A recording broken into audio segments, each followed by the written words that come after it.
was like, what are they doing repeating in there? Anna is literally just laughing outside. She has no idea what's going on here. Episode 12 of All the Fitness. Your host, Casey. Take 3. Coach Rob. The extraordinaire Ohana liaison, Anna, in the background. So if you see like that pop-up, that's not an animation. It's literally Anna just popping her head in. But this is episode 12 of our podcast. How's the week going, Casey? I know you've repeated yourself twice so far. We've done this video technically twice, but Rob's iPhone 4 doesn't work anymore. So iPhone 4.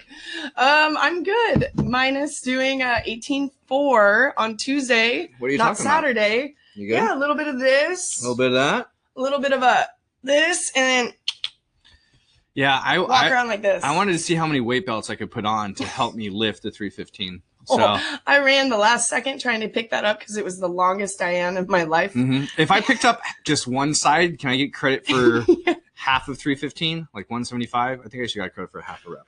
But that's me too. I picked it up and it was time. It's okay. I know a couple of the coaches reran it back. Bless their hearts and their backs and their necks, but they're young, so it's okay.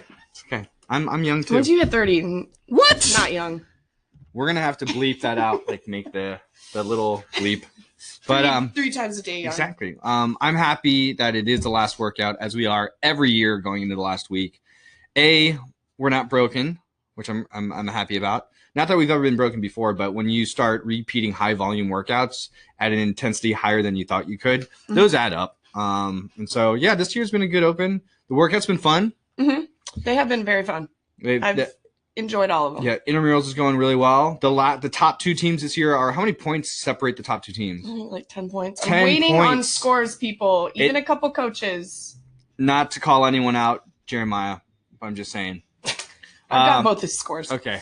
Yeah, he's one of the double ups. But intramural teams worked really well. They were pretty even, which is cool. The beginners crushed it this year. So many PRs. Now, going into the last workout. Handstand PRs this week. Yeah. Shout out to Amir yesterday. Jen, what up? Laura. A lot of handstand push-ups. You like that? What up? But a lot of handstand push-ups, which worked out really good. And they were legit. Like, I'm happy. No, like, cervical injuries, which was kind of nice. That being said, though.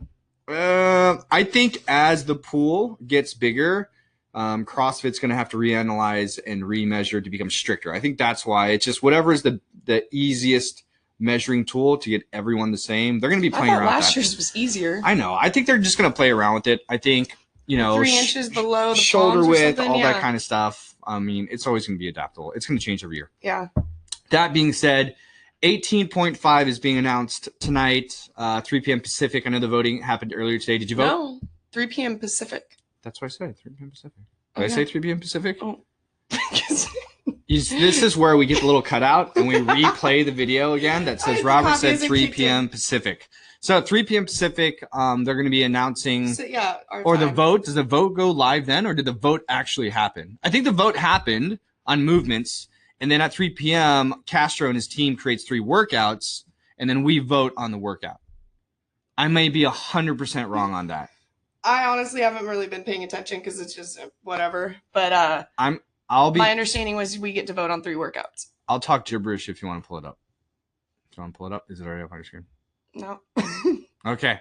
So that being said, how do you feel about the people's champ or the people's vote? Hashtag The Rock. Is that the people's champ? I don't know. I haven't watched WWE in a while. About us voting? Yeah. How do you feel about that? As far as like the voting versus like just the team coming up with a workout that we'd like to do. Interesting, I guess. It's Dave Castro. Let's see here. I've heard chatter on both. Tomorrow at 3 p.m. Pacific, we are going to announce 3 workouts, and you guys are going to choose the workout that we all do. Okay, so it is a vote. Not movements of it. The workout. Okay, so we get to vote for workouts. So could be the same movements, just. Ooh. I've heard memes on this social hemisphere of veto the vote. Like, if nobody votes, we don't do 18.5. I think that's a great play. That's awesome. I think that's a great play. So if you don't vote, there is no workout. And I need to take care of this comb over, by the way. I do. It does look great. But I voted for no workout for 18.5. Yeah, veto. So I didn't vote. No, I'm just kidding. I'm looking forward to the workout. But that being said, When I first heard it, my reaction was it kind of goes against the norm of being surprised with a really tough workout because we're expecting a tougher workout, right? The funnel's getting steeper. So I missed the surprise aspect of it. Not that people voting can't be a surprise, but I don't know. Then last night I had an epiphany as I was dozing off as usual.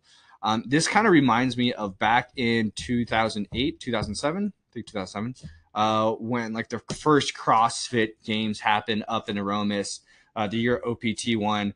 And one of the workouts was the CrossFit Total, which was amazing. But another workout, and it kind of goes true with the methodology of CrossFit, is the hopper model. So Casey, do you remember the hopper model? Nope. I'm pulling like old school level 1 stuff out here. Might age me a little bit. But the hopper model is the idea of with GPP, general physical fitness, I should be able to choose at random 12 to 15 movements, workouts, whatever you want to call them, put them in a big kind of bingo hopper, randomly pick out 3 movements, choose the time domain, and say 3, 2, 1, go. And over time, the fittest individual is going to raise to the top, right? So the example is this. Let's say we put squat in there, thrusters, pull-ups, 1 mile run, 5 mile run. The argument before was like all the endurance athletes are going to win. But the problem is if I pull out the 5 mile run, let's say that the competition is 6 workouts long. If I pull out the 5 mile run, yeah, the endurance guy is going to win, hands down. WOD 1. WOD 2, you know, the 400 meter run with some movements, I don't know, the CrossFitter GPP guy might catch up, place second or third. But then after that, once all the long distance endurance stuff's out of there, the person who's most well-rounded is going to kind of rise to the top. Games. Exactly. So I think that's a variation of what he's doing, right? So the whole idea is, if you're really the fittest, it shouldn't really matter what the workout is pulled. You should still be able to be the best at it. So I think it's a version of the hopper model. It might be a reach. Maybe that's in his head, but he doesn't explain it that way. Yes.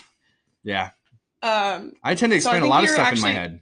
No, I think that's actually a great possibility that's what he's actually doing, but he's not telling people. He's not explaining the whole hopper idea. So yeah, it's a good test of GPP, right? So is all the open workouts, but that's where I went with it. Could be a 4 minute, could be try and get through the 4 minutes. Could be a no capper. Yeah, it could be a no capper. It could be the same movements I was thinking, but maybe he'll even take what we don't vote for and pick that. Yeah, some randomness would be nice. You're saying if everyone votes for like the third one and we get the first. And then he's like, nope, we're doing one. But that'd be funny. But that's 18.5. That being said, I'm glad it's coming to an end. Big potluck this weekend. I'm going to bring some Spam musubi. Are you? Yeah, it's delicious. It's Never had Spam. Never had Spam. Well, you've had products of Spam before, so technically you might have had Spam if you add them all up. Probably. Just not Spam. Spam's good. What are you going to bring? Don't know. Donuts. That's what I heard. So yes, this Saturday, this Saturday it is our puppy. We got a lot happening. It's a puppy day, open workout, 6-week graduation. We got a lot of stuff happening on Saturday, but as a tangent, totally different tangent or totally different topic. Totally different is we are based in Orange County. Yes? Yes. We are also literally, you could probably drive a golf ball. Me, maybe a couple putts are driving to hit the John Wayne Airport, right? Yeah. So we get a lot of drop-ins, a lot of travelers. Mm-hmm. We have a lot of repeat clients that come in. So you've traveled before. Yes. Shout out to Anthony Pompino. Yes. In the desert. When he was, I don't know if he's still out of the desert, but I think he's based in San Diego. But that being said, years ago. What did you look for? What was your process of finding a CrossFit gym? And full on 100% honesty, did you just Google it? Did you look for a ranking on Yelp? Did you know of someone? Was it a referral? How did you find the drop-in gym that you went to? So my stepbrother, my brother, was living in the desert, worked out at this box, supposedly. I contacted his old coach, which I met randomly at Code 3 when I first joined at the CrossFit Games party there in Florence, which was crazy. Chad Kibbe, I think his last name is. He got me in touch with the owner. I think it shifted in the desert. I can't remember. This was like 5-6 years ago when I was only weightlifting. So I was looking for specifically just where I could go lift. I didn't have to do a class or anything. And they had an awesome facility. It's huge. a big class going on. I think it was over Thanksgiving, maybe on like a Friday or Saturday. So vacation, you did the whole phone tree to find a spot. Find a spot, looked it up. And they were warm, welcoming. Anthony, he was there coaching some people, just hanging out after he lifted. And I was just, kind of on my own doing my thing. Very cool. So when you looked it up, what was your first, so you did the phone tree, you found the gym. Did you look at their Facebook page? Did you Google and look at their website? Which one? Great reviews. I did, which one first? I believe Yelp. Okay, so you did Yelp for the CrossFit affiliate. Yeah. Okay. I believe so. So you saw great reviews and you showed up and you had a great experience. Yeah, and I'm just looking, I would say for people, when you're looking into, I tried to drop it into a box in Hawaii, never heard back from them. So didn't work out.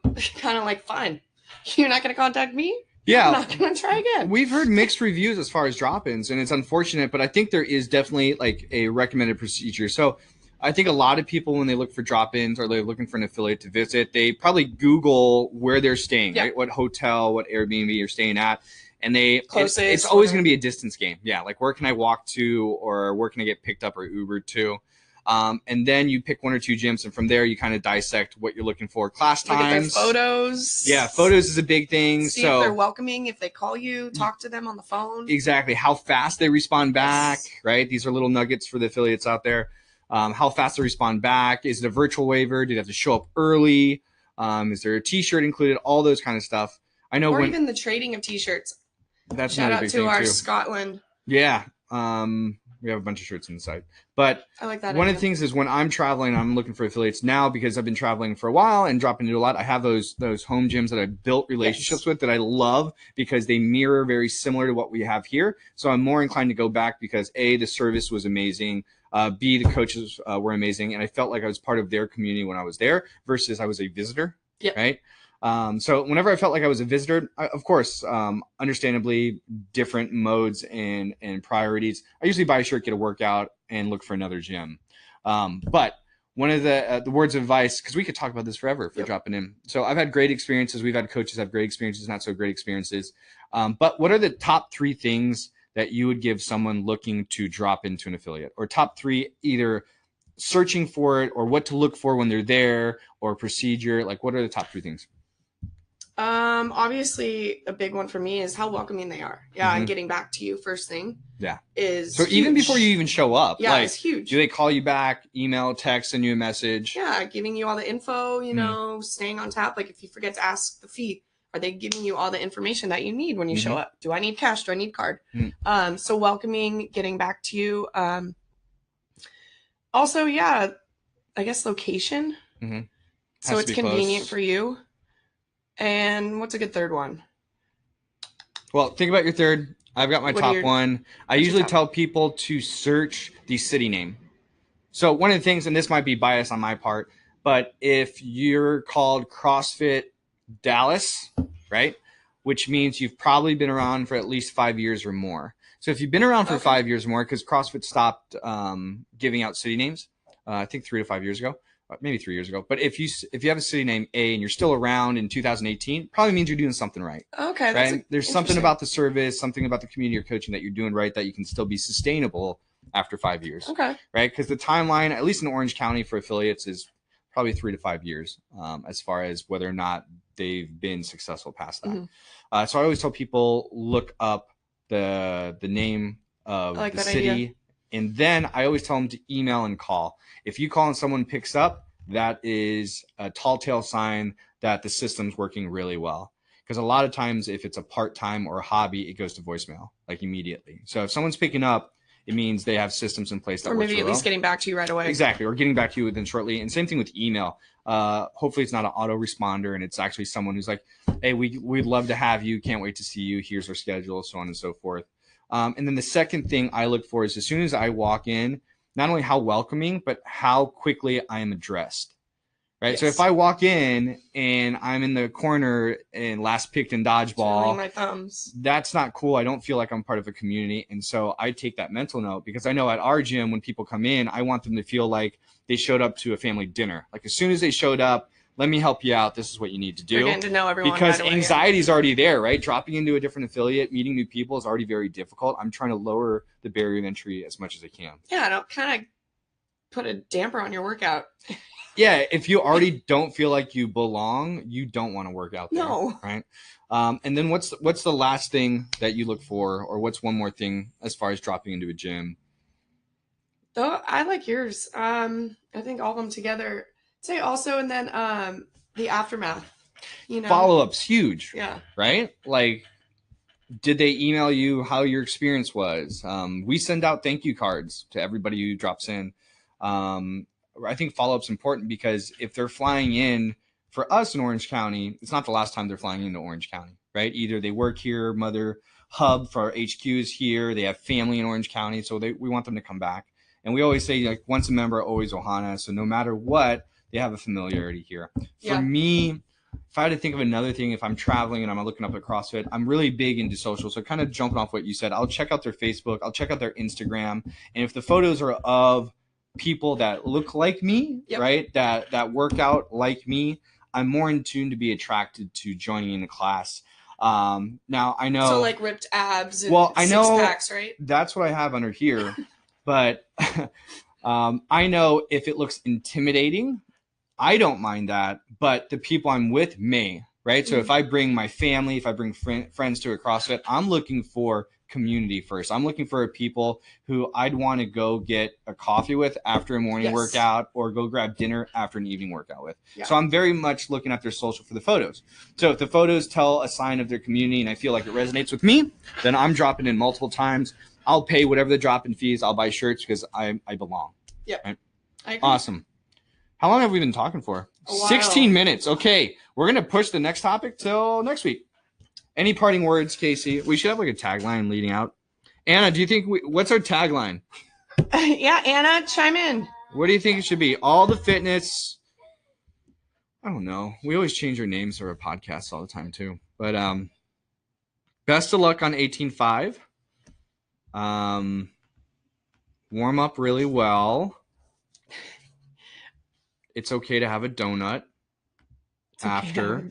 Well, the 6-week challenges are finishing up. I want them to know. Shout out to Jack from Charleston, I think, who might be coming back in today. Yes. He does watch our podcast. Yes. Someone outside of the 5 mile radius watches our podcast. I know a lot more of you do. So thanks for the reposts also. We appreciate the more you guys repost and share, the more people get to watch us. It's more for fun, hanging out, chatting. Not only that, I mean, hopefully our main concern is or the reason for doing this is to share our insights with CrossFit, because we are a 10-year-old affiliate. It is to share our insights as business owners and coaches and athletes. Because as CrossFit grows, there's going to be different versions of the story you hear. This is just our version. Yeah, and any questions you guys ever have, or anything you want us to talk about, comment below. We'll answer them, or we'll bring it up as a topic for the next talk. So every week, Friday is the post. Let us know what you thought. I'd give you the high five to the phone, but your phone is so big. Look how small my hand is. Okay, guys. See you in class.